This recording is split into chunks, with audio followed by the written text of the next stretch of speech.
कि ये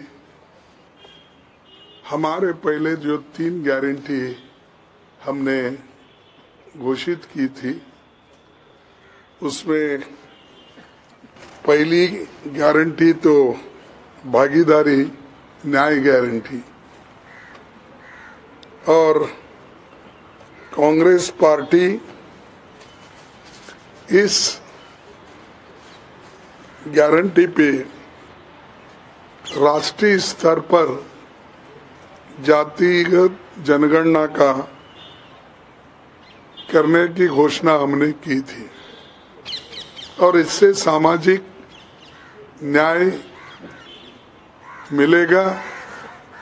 और जिन लोग आज तक बहुत से जो जनता उनके हक थे, वो हक उनको नहीं मिला, इसीलिए हमें चाहते हैं कि सबको न्याय मिलने के लिए वो हमने एक भागीदारी न्याय गारंटी अनाउंस की। दूसरी गारंटी किसानों के लिए एमएसपी का हमने अनाउंस किया, और ये फसलों की एमएसपी गारंटी खरीदने का कानून हम बना रहे हैं, इसको लीगलाइज कर रहे हैं। ये एक हमारी गारंटी है। और तीसरी गारंटी युवा न्याय गारंटी, जो युवाओं के लिए हम खास करके जो एम्प्लॉयमेंट में उनको जगह नहीं मिल रही है, और 45 साल में इतना बहुत बड़ा अनएम्प्लॉयमेंट इस देश में हुआ है, और उसके लिए सरकार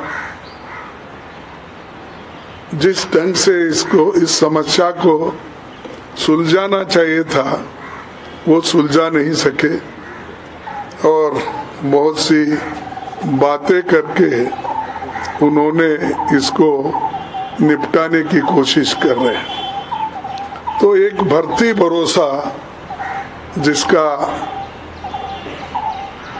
निर्णय हमने लिया, वो एक खास है, जो खाली जगह है जल्द से जल्द हमारी सरकार आने के बाद इसको भी हम भरेंगे, और जितने भी वैकेंसीज है वो अगर हम भरे तो एक पक्की नौकरी सबको मिलेगी। इस दृष्टि से ये भर्ती भरोसा एक, और जो पक्की नौकरी, ये जो है खास करके युवाओं में बहुत से जगह स्किल डेवलपमेंट नहीं है, अप्रेंटिसशिप कोर्स को पीछे ढकल दिया गया है। 1961 में जो अप्रेंटिसशिप एक कोर्स हमेशा हर इंडस्ट्री में होता था, उसको स्टाइफंड भी देते थे, और जैसा जीटीटीसी याद आ रही बहुत, तो उसकी मार बहुत गिरी हमको, इसलिए तो जीटीटीसी जो इंडस्ट्रीज डिपार्टमेंट के ओर से 1 साल के लिए ट्रेनिंग दिया जाता है, उसको उनके ऊपर कम से कम 1 लाख रुपए खर्च किया जाता है। वो स्कीम को हम मजबूत बनाएंगे। ये पहली नौकरी पक्की, ये युवा न्याय गारंटी के तहत ही ये हम करेंगे। इसके अलावा और एक घोषणा अभी हमने किया है। आज नंदुरबार में जो गारंटी हमने सुबह यहाँ से लिख के भेजी थी, वो वहाँ पर पब्लिक मीटिंग में उस गारंटी का अनाउंसमेंट राहुल गांधी जी ने किया है। तो वो गारंटी है कि आदिवासी न्याय गारंटी, आदिवासियों को न्याय देना ये हमारा पहला कर्तव्य है। और उनको सताया जा रहा है, उनकी जमीन छीनी जा रही है, उनको फॉरेस्ट से बाहर निकाला जा रहा है, उनको उनके ऊपर इतने क्रिमिनल केसेस हो रहे हैं और उसके अलावा हरासमेंट हो रहा है। वहाँ महिलाओं का रेप होता है, बच्चों का रेप होता है, कोई पूछने वाला नहीं है। बॉन्डेड लेबर उनको ट्रीट किया जाता है। बहुत से आदिवासी लोगों को वो बॉन्डेड लेबर के तहत वो बाहर ले जाते हैं, माइग्रेंट वर्कर्स के तहत ले जाके उनके सालों से रख लेते हैं। इन चीज़ों से छुटकारा पाने के लिए उनको हम ये आदिवासी न्याय गारंटी दे रहे हैं। इसमें सुशासन और जैसा कि मैं अभी कहा कि वन अधिकार नियम, और इनके लिए एक केस अभी स्पेशल बजट तो है लेकिन कोई इम्प्लीमेंट नहीं करता। SC ST special component plan ये कानूनी देना चाहिए, लेकिन बहुत से जगह ये देते नहीं। जैसा कि इसके लिए पहला कदम तेलंगाना आंध्रा जो YSR थे, उन्होंने SCP सब प्लान करके जितनी पॉपुलेशन है उसी तरह उनको एक सब प्लान करके उनके लिए ही वो पैसा खर्च किया जाता है और उन्हीं के लिए प्रोग्राम्स बनाए जाते हैं उस बजट से। अगर बजट उस वक्त साल खर्च नहीं हुआ तो लैप्स नहीं होता, वो आगे के साल उसको ले जाया जाता है।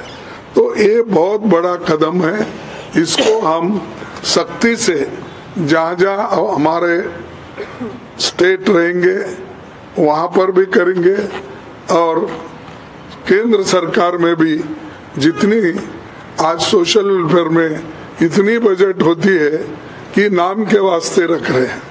स्कॉलरशिप नहीं मिल रहा बच्चों को टाइम पे, हॉस्टल का फीस भरने के लिए जल्दी पैसे देते नहीं, और जिस जगह प्राइवेट हॉस्टल में रहते हैं उस हॉस्टल में उनको जो खाने के लिए पैसे, बोर्डिंग लॉजिंग का पैसे जो भेजना है वो भी वक्तिया भेजते नहीं।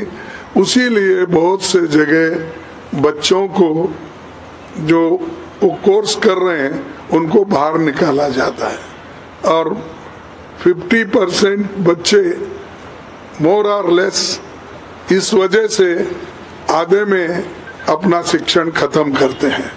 तो इसीलिए ये हम राष्ट्रीय स्तर पर भी SCP का बजट और स्पेशल कंपोनेंट से उनको दिलाने की पूरी कोशिश करेंगे।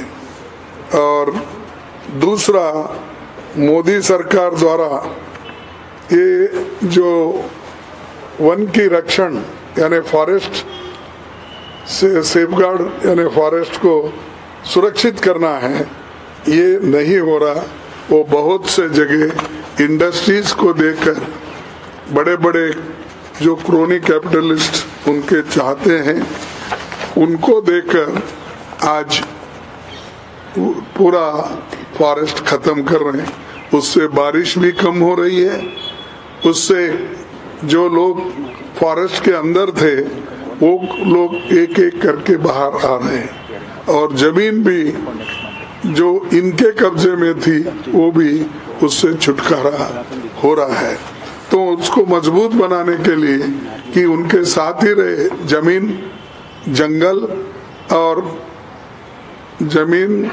जंगल और उनका और एक वर्ड है जल, पानी, तो ये तीनों का रक्षण करना हम जरूर, हमारा ये मुख्य मुद्दा रहेगा और उनको रक्षण करने के लिए पूरी कोशिश हम कानून के तहत करेंगे और उनकी हिफाजत करेंगे।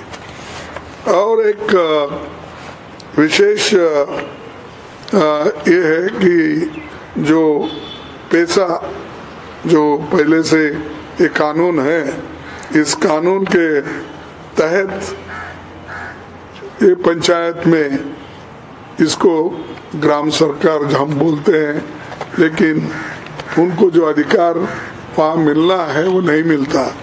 तो इसलिए उनको मजबूती से जो कानून के तहत हमारे विलेज पंचायत है, तालुका पंचायत है, जिला पंचायत लेवल में, उसकी मजबूती हम लाएंगे। एक हमने उसी गारंटी में ये रखा है। और पांचवी ये उसमें ये है कि ये जो हमारे आदिवासी न्याय केस में कांग्रेस पार्टी द्वारा ये लाए जाने वाले एमएसपी का अधिकार जो कानून है और उसको जो कानूनी दर्जा देगा वो छोटे वन उपज वालों को भी कवर करेगा। यानी छोटे मोटे जितने भी फॉरेस्ट है या ये है उसको भी उसी तरीके से हम हिफाजत करेंगे जैसा एमएसपी के लिए हम गारंटी दे रहे। तो जो भी फॉरेस्ट एरिया में उगते हैं, जो भी उत्पन्न होता है, उसके लिए भी हम अपना कानून बनाएंगे। ये चीज़ें हमने कर रहे हैं और इसके बाद फिर गारंटी और भी है, वो हो सकता है कल और परसों भी हम गारंटीज अनाउंस करेंगे। फिर आखिरी में जो मुंबई में हमारी अंत्य सभा यानी समाप्त सभा होगी और उसमें ये सारी चीज़ें वहाँ पर लाकर हम बोलेंगे। और आप सभी को धन्यवाद देता हूँ क्योंकि ये जो चीज़ें हम कर रहे हैं आपके सामने रखे हैं, इसीलिए आप जो बहुत ही देर हो गई तो भी आप बैठकर हमारे प्रेस कॉन्फ्रेंस को महत्व दिया, इसलिए आपको भी धन्यवाद देते हुए मैं अपनी बात को खत्म करता हूँ।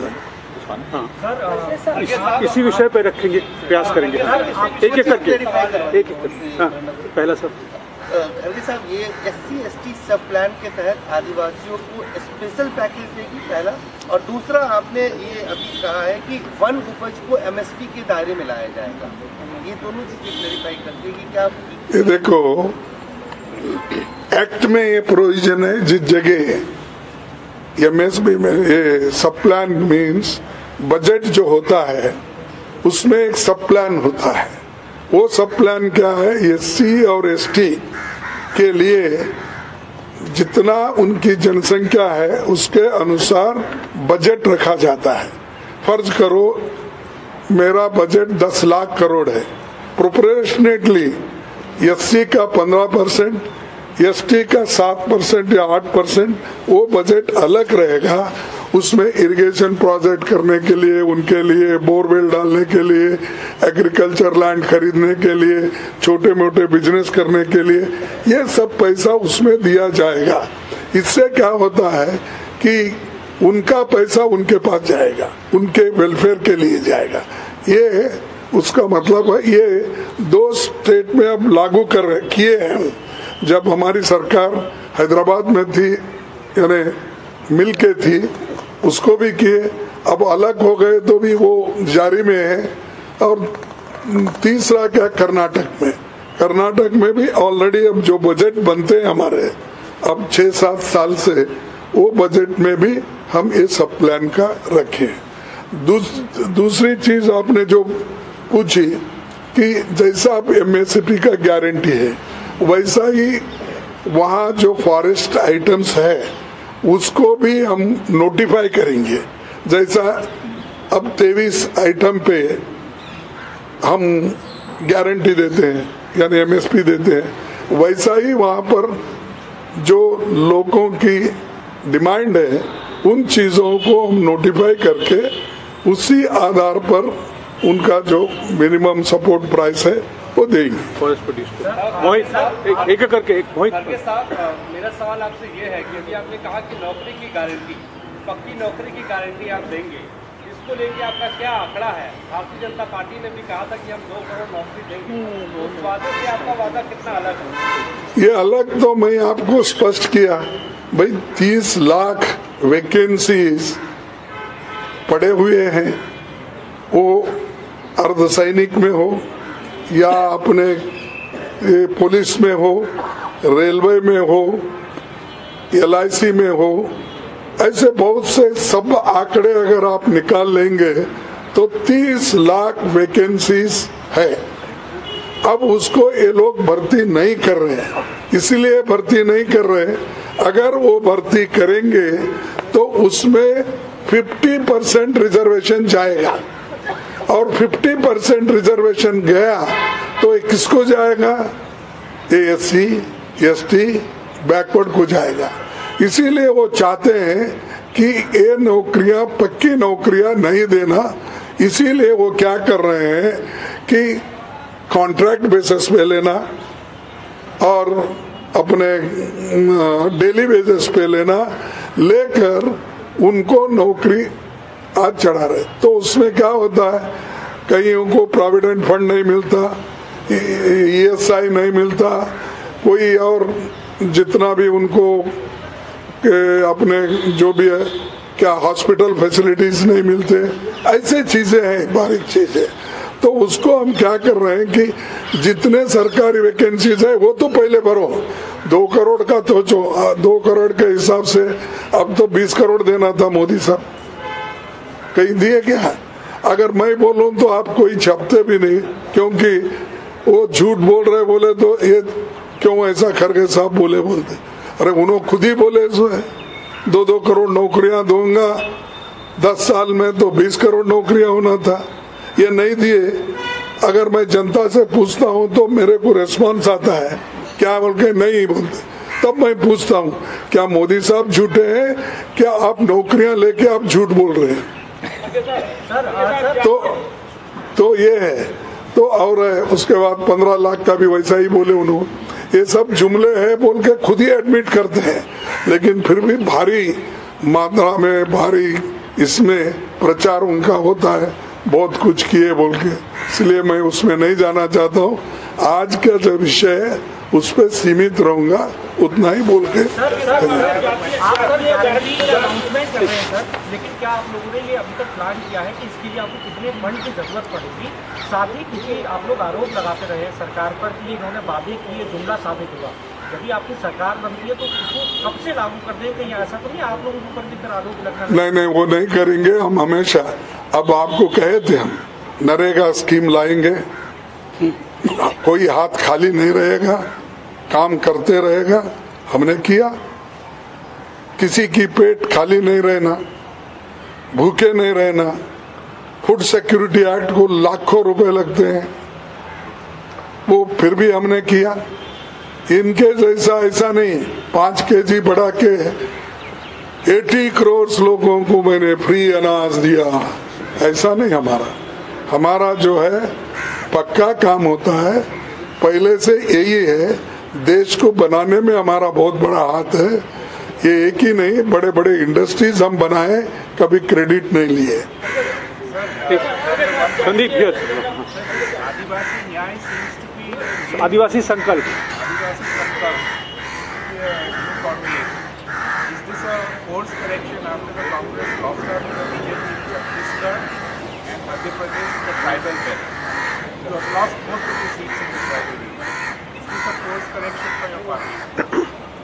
मैं समझाने और एक बार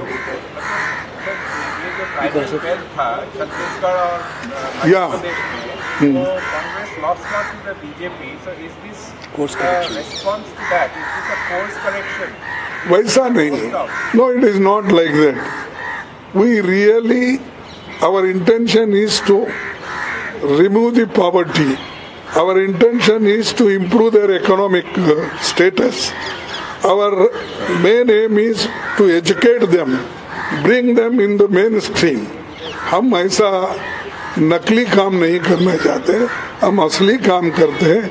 इसीलिए तो इस देश में आज़ादी के बाद इतने लोग एजुकेटेड बने हैं, नहीं तो नहीं बनते थे. प्रदीप,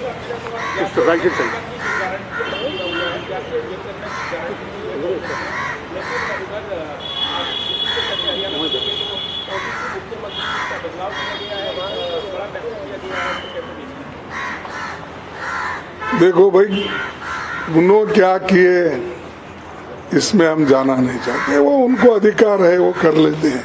हम क्या करना चाहते हैं हम आपके सामने रखें.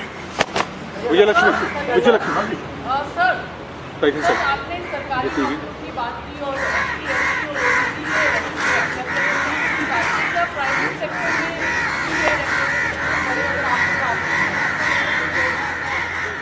तो हमारा सोच तो है जो प्राइवेट सेक्टर में इसको अप्रोप्रिएट पोजीशन, उनको पोजीशन मिलना चाहिए. इसके लिए हम जरूर कोशिश कर रहे हैं. इसीलिए तो अप्रेंटिसशिप हर महीना उनको 8,500 रुपए देकर ट्रेनिंग दे रहे हैं. तो ऑटोमेटिकली जब ट्रेंड स्किल्ड लोग अवेलेबल होते हैं, नेचुरली हम उस वक्त हर जगह इनको बिठाने की कोशिश करेंगे. Thank you. Last one. हाँ बोलिए. आप लोग आदिवासी संकल्प की बात कर रहे हैं, आप लोग तमाम योजनाएं लेकर के आ रहे हैं कि हम आएंगे तो लाएंगे, लेकिन प्रधानमंत्री मोदी को जब जब मौका मिलता है, चाहे संसद में हो चाहे रैलियों में हो, तो कांग्रेस को हमेशा आदिवासियों की जनजात विरोधी बताते हैं. देखो, ये उन्होंने खुद विरोधी हैं और कौन से उसूलों पे विश्वास रखते आप बोलिए. उनकी आइडियोलॉजी कौन सी है बेसिक, आरएसएस और मोदी जी की, ये मुझे बताओ. ये चुप आंसू बहाने से नहीं होता, या किसी को किसी कुर्सी पे बिठाने से वो काम नहीं होता. उनके लिए लड़ना पड़ता है. लड़े सो वाले हमारे लोग हैं और देश को संविधान बनाने वाले इसकी सभी इन सब बातों को लेके ही अब आगे बढ़ रहे हैं. अब आप कुछ भी कहते हो, इनको मैंने राष्ट्रपति बनाया, उनको मैं प्रधानमंत्री बनाया, ये नहीं. उनके लिए तुम क्या योजनाएं अब तक तुम लोग बनाए, ये इम्पोर्टेंट है. उससे कितना फायदा हुआ. चुप लिप सिंपैथी, ये इससे कोई फायदा नहीं होता. सर, मेरा सवाल है. हाँ बोलिए बोलिए. हाँ सर, मेरा इस संकट की घड़ी में हाँ कांग्रेस एक क्रॉस रोड्स पे खड़ी है. बहुत सारे सीनियर लीडर्स आपकी पार्टी के चुनाव लड़ने से इनकार कर दिए और आप और सोनिया गांधी जी भी पीछे हट रहे हैं. वो विधानसभा में जाएंगे, तो इससे क्या माहौल आपके पार्टी? नहीं, ये गलत है. हम पीछे हट रहे. मेरा 83 एज है. आपको तो 65 में खत्म कर देते तुम्हारे रिटायर होने के. नहीं, सुनिए. तो मैं 83 हूँ, नेचुरली हटता हूँ. अगर आप चांस दे सब जाके बोले हमारे पार्टी के कार्यकर्ताओं को लड़ने दो, उनको बोले तो जरूर मैं लड़ूंगा.